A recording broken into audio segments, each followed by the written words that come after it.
Mumbai local train blast मामले में supreme court का बड़ा फैसला। बॉम्बे हाई कोर्ट के फैसले पर सुप्रीम कोर्ट की रोक। सुप्रीम कोर्ट ने आरोपियों को नोटिस जारी कर मांगा जवाब। बड़ी जानकारी सामने निकल कर आ रही है। तो इस वक्त की बड़ी खबर सामने आ रही है। आपको बता दें, मुंबई लोकल ट्रेन ब्लास्ट मामले में सुप्रीम कोर्ट का यह बड़ा फैसला सामने आया। बॉम्बे हाई कोर्ट के फैसले पर सुप्रीम कोर्ट की रोक देखी गई। सुप्रीम कोर्ट ने आरोपियों को नोटिस जारी कर जवाब मांगा है।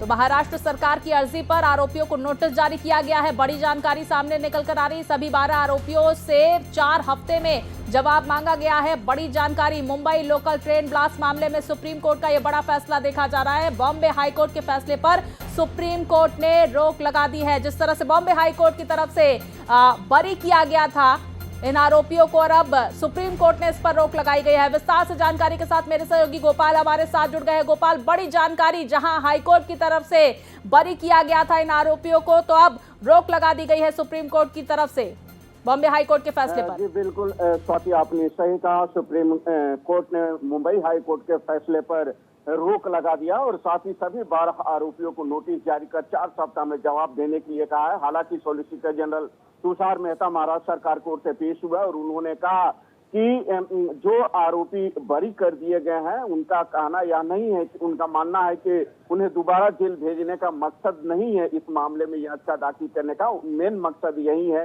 कि मकोका के तहत जो अन्य मामले लंबित हैं उसका असर इस फैसले का पड़ेगा। इसलिए लिहाजा इस मामले में मुंबई हाई कोर्ट के फैसले पर तुरंत रोक लगाई जाए और जो आरोपी हैं उन्हें नोटिस जारी किया जाए, जिसके बाद सुप्रीम कोर्ट ने यह नोटिस जारी कर जवाब मांगा था। जस्टिस एम सुंदरेश ने सुनवाई के दौरान कहा कि इसमें से कुछ आरोपी पाकिस्तानी नागरिक है, जिसमें इसकी गंभीरता और अंतर्राष्ट्रीय पहलू से संकेत मिलते हैं, क्योंकि सॉलिसिटर जनरल तुषार मेहता ने यह कहा था कि यह अत्यंत आवश्यक मामला है और इस मामले में जल्द सुनवाई होनी चाहिए, क्योंकि हाई कोर्ट ने जो फैसला दिया है उसका असर दूरगामी पड़ने वाला है। इसलिए इस पर तुरंत रोक लगनी चाहिए, जिसके बाद सुप्रीम कोर्ट ने यह रोक लगाई है। गोपाल, पुख्ता सबूतों का अभाव बताया गया था हाई कोर्ट की तरफ से और इसी के मद्देनजर बरी करने का ऐलान किया गया था, और अब जब इसके इस तरह से रोक लगाई गई है, क्या कुछ तस्वीर बदलती हुई नजर आएगी? और ये कहा जा रहा है कि ये एक तरह से